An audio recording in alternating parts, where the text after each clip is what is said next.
Hello, and welcome to another week on Off Defense, where I'm joined in the studio with two more fantastic panelists this week to talk about the environment. I hope you join me in welcoming Mr. Anil Singh, a final year student at the School of Earth and, help me out here? Environmental Sciences. Earth and Environmental Sciences at the University of Guyana, and a volunteer with the Guyana Environment Initiative, of which you, Gomin Camacho, my second guest, are a project manager and I would say founder, but I know you're very modest, so we'll call you project manager. But welcome to you both. Thank you so much. And you're an international relations student at the University of Guyana. Okay, so we've got two of our country's bright young minds in the studio with us today. Thanks for joining me. And as you know, but the folks at home don't yet know, today we're going to be talking about the environment. And specifically, we're going to be looking, I guess, at environmental stewardship, which is where we take care of the environment, and looking at some of the pervasive problems like litter, pollution, and I guess trying to get the people at home, everyone that partakes in this discussion, this little 40 minutes we have every week, to start thinking and feeling more for the natural world around them, because we do really, we live in the natural world. We can't escape it. Anil, I'll start off with you. I know recently you've been involved in what are called the carbon conversations at Maury House, and you're very clued up on all things environmental. So I was very happy to have you in the studio. So, I mean, let's start off with some of the cleaning that's been happening, for instance, around the city, right? We can drive now, we can go look at, you could go to Sheriff Street. Just as recently as last week, on the way to the program here, I was filming some young boys digging in the bins down there, and literally in 2 days, it was clean. I think it's undoubted that around the city we can see efforts being made to tidy the place. What are your thoughts on this? And do you think people are helping this situation more than they are not? What are your thoughts?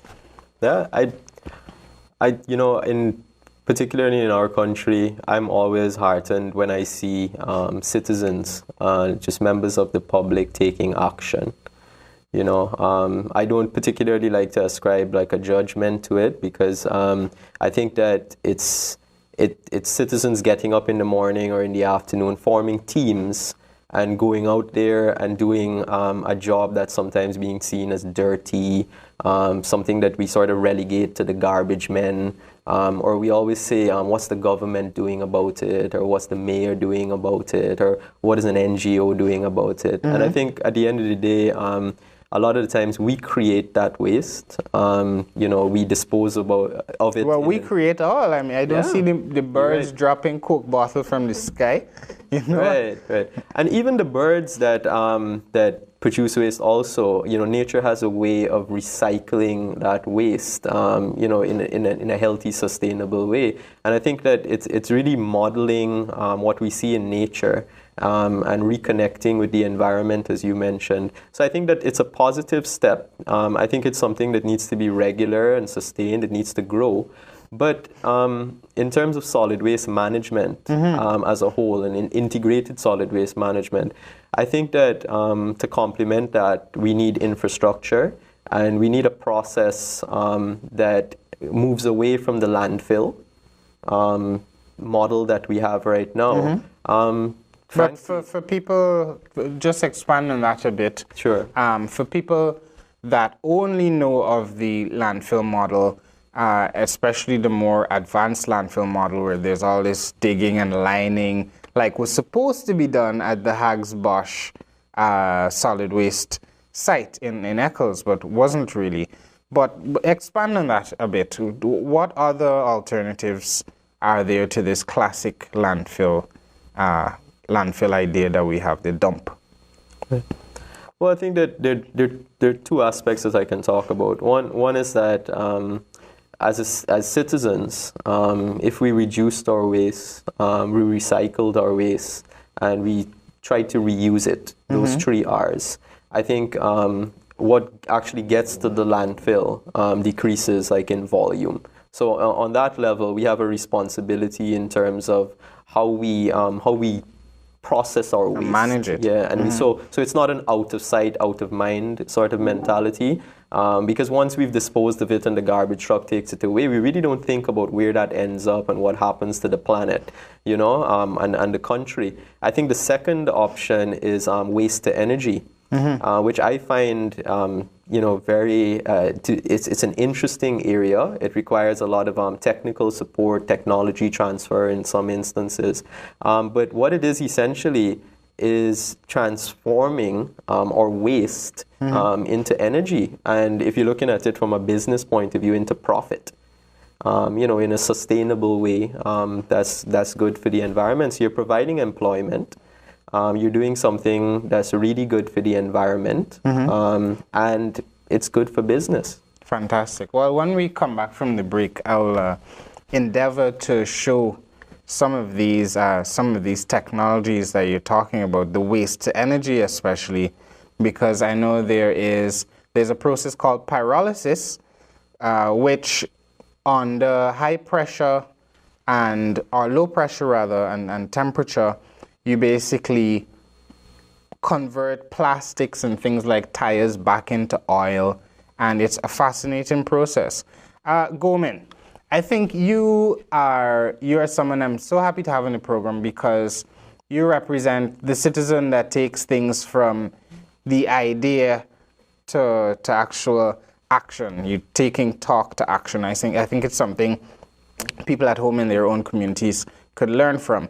You are the reduce, reuse, recycle unofficial our queen of the University of Guyana, and I must congratulate you on taking the initiative to set up something that you know, that could deal with some of our solid waste, upcycling it, as it were. So, would you like, first of all, by explaining what this Guyana Environment Initiative is, how you guys ended up getting started, and what is it you really do with waste? What is it you do to help improve our environmental situation?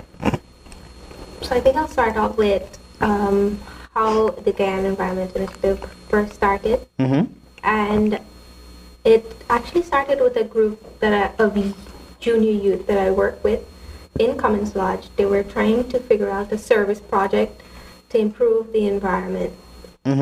So they came up with ideas of cleaning and planting, and I think it's the usual, but I wanted to take it a little further. So I went to the internet and tried to see ways that we can use waste to improve the environment. And I saw these lovely ideas of creating bins using plastic bottles and tires. So using the garbage, right, to store the garbage. Right. Brilliant. And we all know that bins is a big problem. People litter because I think they don't have bins and they're not educated enough to know that, you know, you shouldn't litter. So this is something that started at junior youth community level. When you say junior youth, how old are these junior youth? Because then you got youth, and then it sounds like you got youth. Yeah, I think That's a good question. the junior youth, and this is from a Baha'i perspective. I volunteer with the Spiritual Empowerment Program, and that's Baha'i inspired. Yeah. And Baha'is consider junior youth to be between the ages of 12 and 15. 12 and 15? It's sort of a period of adolescence, Where, a 3-year period. I guess, and there's also a period of adolescence where learning these concepts and ideas, you said a service project, that's not something you often hear in the same sentence with kids, young people looking for a service project. That in itself is lovely. Right. So, But at an age where you can have an impact on them and their behaviors throughout life. so I think the concept of that is that, you know, they're now molding who they're going to become as adults. So I think it's so empowering for them to see that they're taking responsibility of their environment at this early age. And then the second aspect of this was just a simple post on the Facebook group of the University of Guyana Facebook page. And the students were in full support because they understand that right on campus, in the classrooms, you sit to learn, people are littering there. And you'd find there are no bins. There aren't bins available. No bins even in the classroom. Right. Mm-hmm. So I think that that's something that we could do as students on campus. I posted it on the page and students were in support. And I'd say I won't take credit for this entire thing, but it's the collective effort of the students that came together and rallied support for this initiative that got it on the ground and going. And I think it was really a lot of a learning process. Yeah. Because we just saw these images online. We had to go learn to create these bins. We're using tires. I mean, there's no real... It couldn't have been very easy to learn to do this. Right. And I think tire shops, they have nowhere to really officially dump these tires to... And when we contacted a few of them, they just wanted to give us truckloads and truckloads. They were very happy to... Bins, right? No, you see, I think it's a very interesting point here, right? We have to go to a break in a minute, but when we come back, we can start talking about, on one hand, there are groups like yourself. There's the Guyana Shines, right? There are many youth groups that come together to either clean up some aspect of our society, help with the management of solid waste, but should we ask the question of whether this activity can be supported more from both the state and the private sector? I want to dive into the private sector when we come back. So back in a minute to Off Defense. We're here on a typical Guyanese street in South Rambouillet. Just walking a bit further along to a burning pile of garbage on the end of the street. Started really tired of seeing this in Guyana, but I'm going to go up there and examine what's actually burning, what's actually alight in the fire. So we pretty much actually caught someone in the act here. We're just walking right up to the pile. They've got tires, some wood, plastics.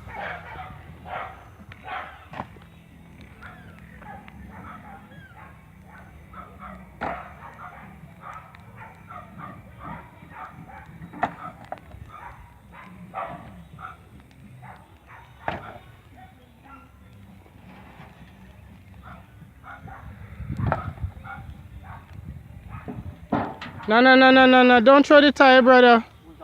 Oh, man. Oh, my God, buddy. We got breed in this thing. People got asthma. People got asthma and all kind of thing. You gonna burn that? You living here? Oh, my God, buddy. I'm listening to you, but you ain't listen to me. You don't throw the tire on to burn. I don't hear you. You listen to me now? You listen to me now? I'm listening to you. The man throw one to the grass. Right? So don't be trying for burn now. Well, burn the grass. You don't have to put tires to burn the grass. It's wet. You don't have to put, it could even decompose. What I'm saying is you're harming people's health by burning tires and plastic. I understand all you say. So why would you still do it if you understand me? I understand all you say. But it doesn't impact your behavior? Because this literally give people asthma attack. Yeah, it's trouble with asthma. You trouble with asthma and you still would put it on? Yeah, man. It don't have any impact on you. Then, you don't know what will happen in the later days. That's really fatalistic. The man said he already knows what's going to happen in the later days. He also troubles with asthma. Let me pull this tire off.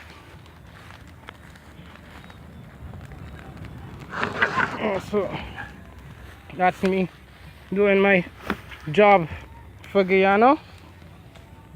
If you have asthma, it just save you from a burning tire, but only one of many that these people would willingly thrust upon us. Here's some burning plastic. Let's just pull that off of here. There's some tarpaulin, as a matter of fact. Just pull that off of there. This tarpaulin, as you can see, is smoking. There's some smoky tarpaulin. And guys, this is something we really need a solution to, right? I don't know what else to say. You saw me talk to the guy. I asked him not to put it on. He still put it on. I told him about some of the health risks, and still I've had to pull off a burning tire and a burning piece of plastic here. And he's going back home in his wheelbarrow for more plastic goods to burn on this heap. Tell me, what do I do? What do people like us do in Guyana that would protect the environment, that this sort of stuff disturbs? It's really acrid. It's really smelling horrible. Burning plastic. Right, so there's some other stuff in there that's burning blue. I don't know, man. Literally, I don't know. You want to give up sometime. You want to give up or like pelt wood at people or something. Good God. The ignorance is so deep. So I got a picture of the guy. I mean, take it from there. Let's hope someone in the Environmental Protection Service. As you can see, there is no Environmental Protection Service around here. Is doing to contribute to this problem. What are your thoughts? What are your thoughts on this, on what I just said? Yeah, I think that what I can say is that education and awareness is essential, just to get that, to the way. I think you we have highlighted campaigns, that. We have though. campaigns. Like, hi, my name is Garbage. Right. And I love when people make a mess out of me. I even remember the ad, but has that stopped people throwing garbage? So what I found recently, like in my final year research, is that there's not what you call a linear relationship between knowledge, a change in attitudes, and a change in practices.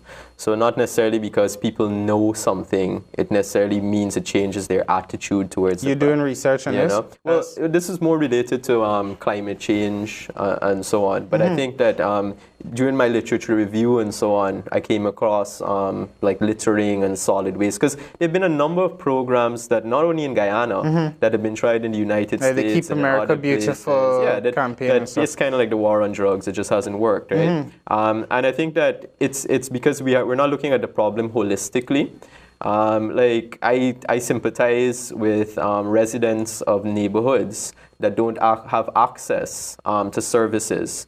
I am fortunate. I live in Prashad Nagar, probably the poorer part of Prashad Nagar. So I don't, but we have a garbage truck that comes regularly on Tuesday mornings. So I can depend that every week there's that service out there. There's some villages, there's some neighborhoods that there's not that sort of reliable system in place. There are issues with the companies themselves at times. I've heard of issues about payments. Sometimes it gets politicized. And I think at the end of the day, those residents, for them, their only option, because of a lack of education in terms of what the alternatives are, is to burn garbage. That my parents burned garbage, my grandparents did, and but I think that there is a role for us to really provide services to complement the education. It makes no sense giving someone, empowering them with the education, but then they're expected to really take care of something that's really a service that should be provided for them. They're paying taxes for this. Very solid point. So people are already paying taxes for this. So what are your thoughts before I continue going? I think that, like Anno said, this is like a tradition that they've inherited, burning garbage, and the options available are not many. And if coupled with education and awareness, we provide options, and by we I mean the government and even the private sector. If they provide options and for citizens, the basic citizen, to see that, there are other options to dispose of garbage. And if we provide those facilities, then I think that that's the way forward. All right. So I'm seeing that education, and if we're going to be telling people, like I'm telling you right now, burning plastic will increase your chance of getting cancer. As a matter of fact, let me pull out that piece of paper. I never bring paper on the show, but let me pull out the paper and see if there's anything that I missed out. You got carbon monoxide, some of the reactions that can be caused when you burn plastics and they go into the air can end up generating hydrochloric acid, which is that thing with the skull and crossbones in your chemistry lab. Plastic and rubber is dangerous. Studies have linked dioxins and furans to cancer and respiratory disease. The ash produced from burning material that contains plastic and rubber is hazardous. This cannot be spread on the soil or dumped in your waste bin. Now, what makes that very disturbing is many people across Guyana have a belief in burn ash, right? Let me tell you what burn ash is. Burn ash is where you go burn some garbage in a pile. It's got some plastic, and I consider myself, even though I've not studied at the University of Guyana Environmental Sciences school, I'm an expert on garbage. Because I started a channel online, you should check it out. It's called Real Guyana. This is 2 years ago. I know you both are au fait with it. But through that channel, I have gone all around this country tracking garbage piles in the road, in the gutter, and because the place looks so filthy, it disturbed me. So right now I have a hard drive with hundreds of gigs of, I could tell you where the garbage is in Guyana, right? And where it has moved. But I've over and over seen people burning the waste and throwing these things away. Can we ever really get to a place where we are in a more safe environment if everyone doesn't pull their weight?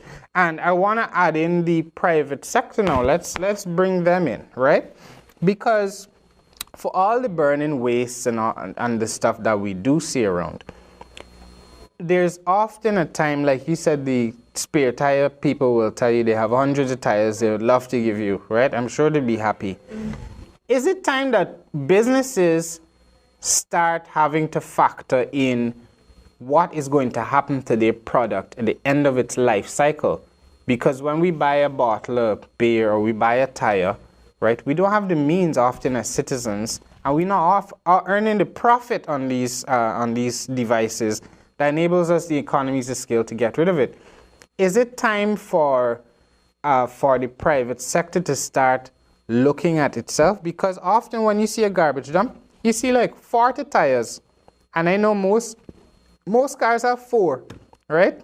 So I don't expect there's one guy came and dumped 40 tires, or is a horse cart pulling up, or the national cemetery people. I see you guys, some of you with the pickups, dumping stuff down there.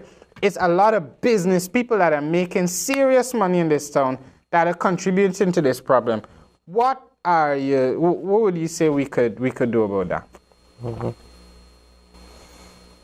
I think that, and again, this education, I'd like to start here because I think that there's a lot of... But given why I asked the question again is sure. Given that in your first point you're saying that there doesn't seem to be positive correlation between knowledge and the action. What else could we put into the mix? Well, I think that also you have legal and policy frameworks, that could include taxes. We have an environment tax for bottles and stuff.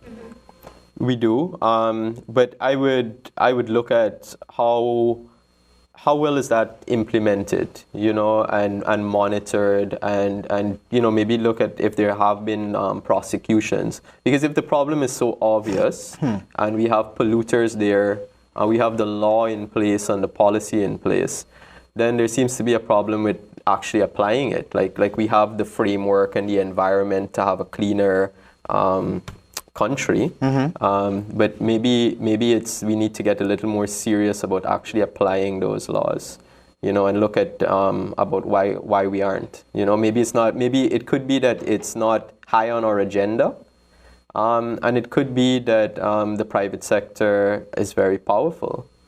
So I'll leave it there. What I think we have to try to avoid is to get into an extreme of corporate bashing, which I find is counterproductive. I find personally a lot of environmentalists are into that, you know, and I think that it's important because it highlights the issues, but it's not solution-based either. I think that at the end of the day, what's going to lead us to a more sustainable environment is when the public and the private institutions become stewards of the environment. Indeed, And begin to see it affecting their bottom line. And I think this is often the problem, right? Like a business that produces like bottled water and plastic bottles. What they're looking at mainly is their bottom line in terms of their profit.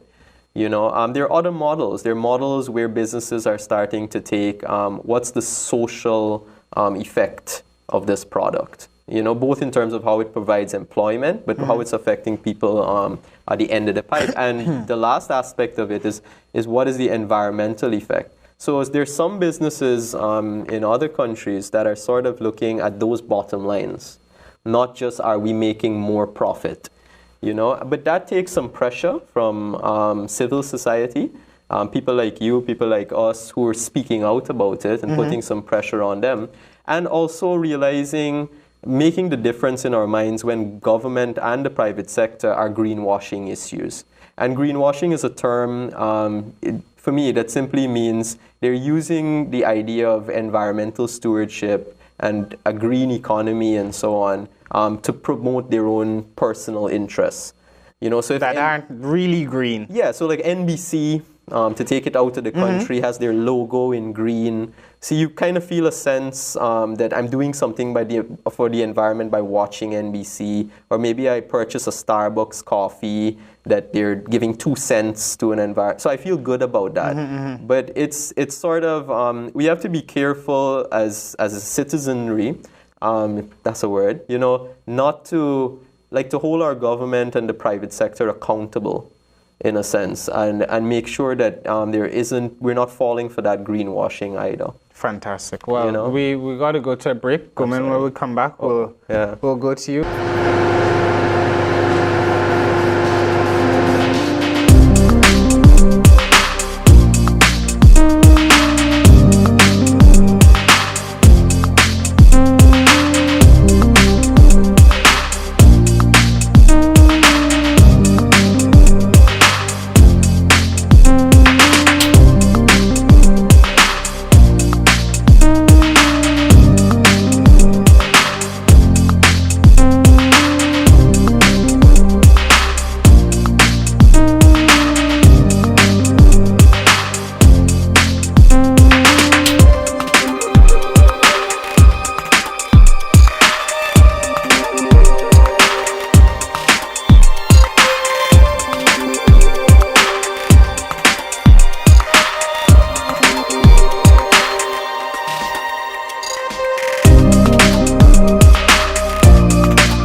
And welcome back to this week's Off Defense. Once again in studio with Monsieur Anil Singh and Ms. Gurmin Camacho, both students of the University of Guyana, if I'm not wrong, doing environmental sciences, the Earth and Environmental School at the University in Guyana.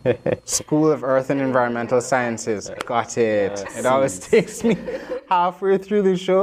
And Gomin Camacho doing international relations and project manager for the Guyana Environment Initiative as a UNL volunteer with the same group. And before we went to break, you were talking about greenwashing, which is not where you wash greens, Nope. but is where you try and forward your own agenda, your own polluting agenda, by masking it with the impression that it's environmentally friendly. Right. So Right. That's I wanted to follow on from your point about corporation bashing. Just say, look at a little example. For instance, Banks G.E.I, who makes something like $13 billion in a year, right? When a company like that decides to deliberately switch from one of those red recyclable bottles that we classically know as the Banks beer bottle to the green, the cheaper green glass that makes the GT beers, right? If you go to Banks Park right now, there's a mountain of glass at the back there of broken Banks bottles that cannot be reused. So are companies like that actually exploiting our environment if they know that they can increase the amount of profit they make if they simply fail to reclaim some of their stuff? I mean, we also don't have recycling facilities. I know Banks G.E.I, they started a little plastic recycling plant, but I was told by one of their environment officers unofficially that the last government asked for a kickback. They wanted to know what was in it for them, so it never went ahead. Do you think it's time that we had a recycling facility in Guyana? I think that it's important that we have some sort of facility that encourages recycling. But again, like you said, I think that businesses need to adapt to more environmentally friendly materials. So, but how do we make this transition? How do we encourage people? I mean, in addition to the education and awareness that Anna was speaking of, and the thrust through agents of civil society like yourself, getting off the chair, getting a bright idea like you did, checking out the internet and saying, hey, this could work here, let's try this out. Is there anything else you think can be done? Where is our gap? I think with the banning of styrofoam, that was a good start. But have they really banned it, right? Exactly. So I think that's where we need to put a lot of focus on. Because in your drains, you always see the flooding is a problem. The styrofoam clogging the drains. But if we just simply enforce the banning of styrofoam, then that could be an effective method. And you know, I really hope that people from the government look at this program, all right? I hope every week they see the brilliant panelists, not me, you guys make me look good, right? I hope every week they see some of the brilliant panelists that come and sit down here, and I hope there's someone in the government that's able to spot trends, right? Because sitting in this seat every week having these discussions, I'll tell you one trend that has become very clear to me, painfully clear, whether we're talking about the environment, crime, equality, minibuses on the road, or anything. Implementation. It seems Guyana has an implementation crisis, right? Where we write the law for it, we get the legislation, we even get some funding. The government might go get some funding for the UN to make a public service announcement, and we announce it. Here's what we're going to do. And then implementation comes, and nothing happens. Is somebody taking a raise, right? But we can talk about that later, whether it is that everybody needs 50% more money so that, we don't have this level of corruption. But don't you think enforcement would help this thing an awful lot. I was really looking forward to, and we're back you guys as in well. the studio with the off We were defense. really looking forward to have a conversation with a representative from the EPA, or the Environmental Protection Agency, who had promised to send someone today. If you're an EPA at home, please know we're waiting here with open arms. We will have many more discussions in the future where you can join us and tell us in the studio exactly what the EPA does. Because I can tell you, maybe you could help me out, Anna. I can tell you what the EPA does in any other country except Guyana, right? In Guyana, I even have, I use the E and I make it like a E. I'm like, anybody peeping anything? That's what I call the EPA in Guyana, right? Even though anybody starts with an E.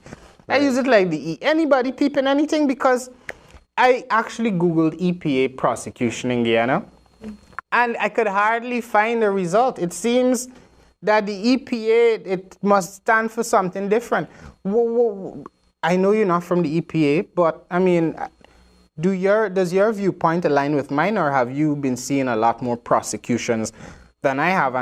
And overall, my question is, do you think if we had an appropriate, a skilled, a group that was doing their jobs, that maybe had the same mandate as the EPA, we would be in this position with such a devastated environment, and not just on the coast, because we focus on the coast, but when you go into the hinterlands and we look at mercury pollution down there, if we have a few garbage trucks on the coast, in the hinterland they have like none, right? Even you go to Rodeo, they're digging big holes in our most pristine, beautiful landscape. They're digging big holes in the savannah to bury plastic that won't break down for thousands of years. What do you think will take us out of this this environmental black hole? Yeah. In terms of the Environmental Protection Agency, I think that, I think that in Guyana you have agencies and institutions that are doing a lot of silent work. I must congratulate them on doing the most silent work. Well, that may be unrecognized also. I want to say that because I know that, for example, the Environmental Protection Agency, they're responsible for carrying out EIAs, environmental impact assessments, and management plans and so on. And I think that there are different departments there that make efforts. I think that there are different factors that we have to look at. I think that the Environmental Protection Agency could and should be doing more. That's one thing I think that we could agree on. But I think that it's also looking at what are the constraints that they work under, financially, politically, and in terms of a citizenry that may be unresponsive and not aware, and even when they're aware, unwilling to comply. So I think that in some countries where you have a vibrant, functioning Environmental Protection Agency, you find oftentimes that agency is empowered. And the citizens of that country or of that state, depending on where it is, are really supporting that agency also. So there's that sort of synergy that exists in those societies that I feel like we're trying to create here. My problem overall, and I'm not here defending or trying to promote the agency. I think I was at a mental health workshop all week, and what seems to be coming up again as why we can't really make some headway with that issue. It seems to be the politics again, and I'm not speaking here about a particular government or a particular political party. It's the sort of atmosphere that you were expected to do environmental work or mental health work or sexual reproductive health work in. The issues are so politicized. The ethnopolitics of Guyana sort of has its dirty hands in everything. In everything. Right? Yeah. So the moment you have a group of young people that really have good ideas and can really make a fundamental difference in the country, you also have these forces that is oftentimes unseen and working against you. And I think that really I sympathize a lot with people who are passionate about biodiversity and preserving it, passionate about our forests, passionate about solid waste management, and so on. But really, it becomes, if I do this, it can look like I'm with this party, and or there's been this big corruption issue, so I don't want to go and work with this group of people. So it saps our energy. It makes us disillusioned, about whatever topic it is. So, unless we address those little soft issues, you could have the policy right, you could have the law right, you could have a couple of people going out and doing things. But you're not really getting to the core of the issue. And the core of the issue in this country, to me, is that you have an older generation who is stuck in their way of thinking. And I think oftentimes they're trying to filter that down to the young people. And the young people, like you and other people, I'm very inspired by. Like, I think there's a group of people that are not about party, they're not about race, but they're about what is the issue.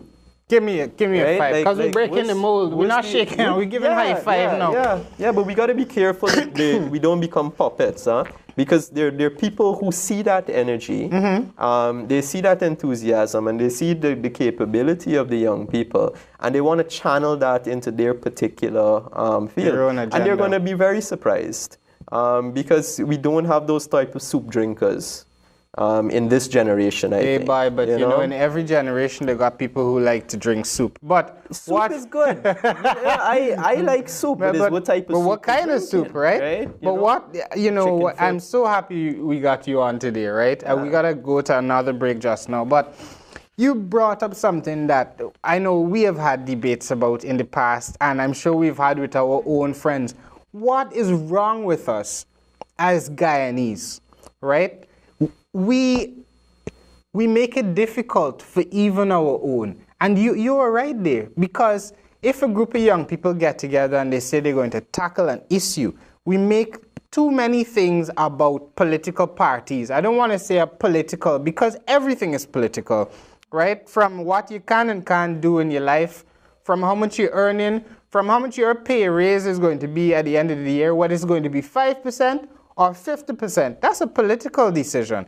So to say you're not going to get involved with politics at all is you may as well excuse yourself from normal day-to-day life. But what is it with us that we are so willing to judge people on the basis of something like you said, like their ethnicity? Like I see a group of Indian people in an environmental group, and if they have too many Indian people, to me I say that's a PPP group. Are there too many black people in another group? And people say there's an APNU group. And that determines who is willing to join the group. That's right. Right? Because those old heads you're talking about, the older generation, sometimes they're parents, right? That want to know you're in the right crowd right? So, as you said, maybe it is about us moving, about the new generation in Guyana, moving this place forward and not paying attention and mind.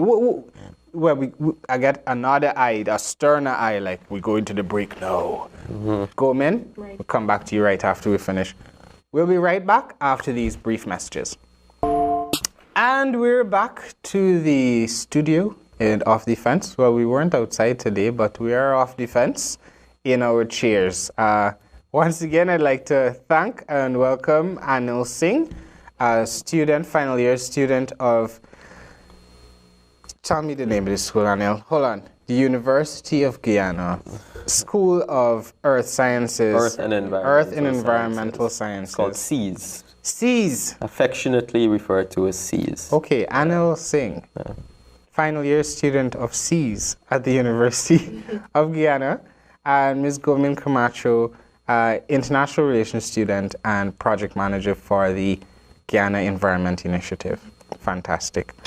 So, Gomin, following on from Anil's point there, what are some of your own thoughts?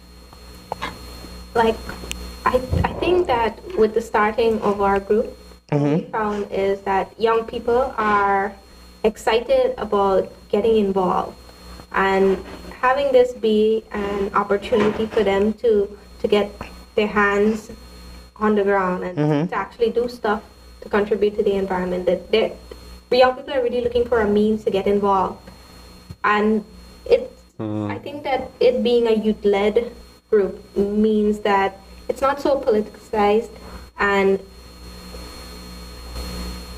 I think that this generation and our young people, they're not trying to be, or they're trying to move away from the politics involved in all these issues. Yeah. And they're actually looking at... Speak to the root of the issue. Yeah, right.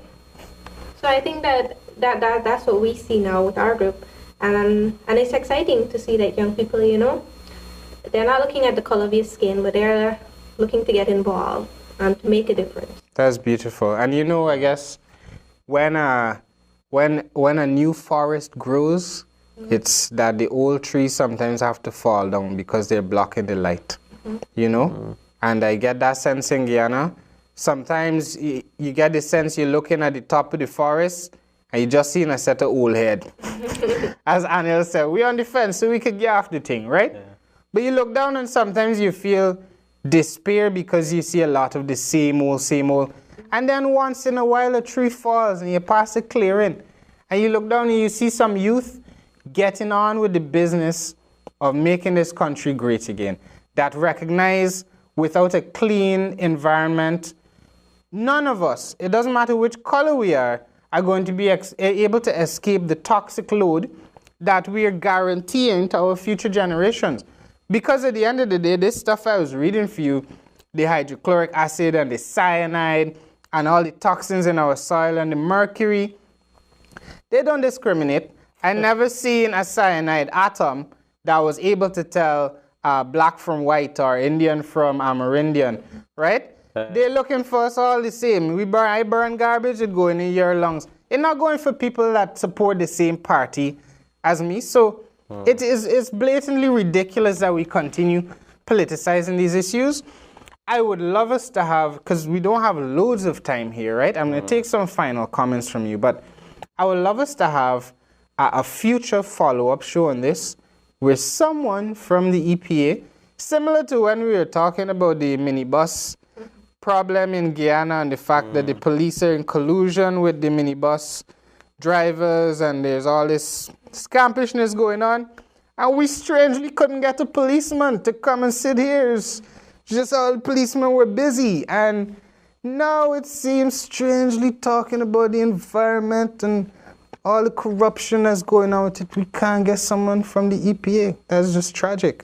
So I would hope someone sees this and they rectify that situation. Because once I spoke to a man who identified himself as the former head of the EPA, right? We were up at Splashman's, and he was telling me that in the early days they were forced to close this Splashman's down because they had repeated outbreaks of salmonella poisoning there from a chicken farm upstream. And he was there to buy a house, right? So I asked him, I said, so how didn't you close down? Why didn't you close the lake down? He said, man, how these things go. And this was a guy that was supposed to be the president of EPA, telling me, basically, things pass in this country. There's a law like no diversion or expansion of existing waterways.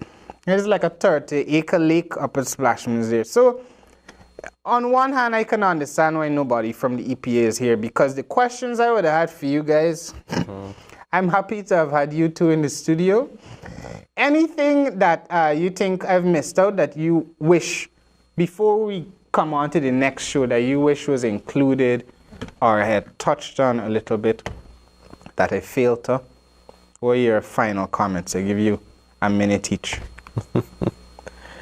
Well, I think for businesses, there's a saying that if you think the economy is more important than the environment, try holding your breath while you count your money. Great. And I think that for the individual, being an environmental steward means that we have a responsibility to leave a better environment than we found it for future generations. To come off the fence with I One don't know, more we can topic take a this little week, extra we're time. But talking please about repeat the that last bit Guyana with the Venice. better environment for the people. Well, they don't get that. They don't get that. We're not exploiters. We're not here to just use and use and use.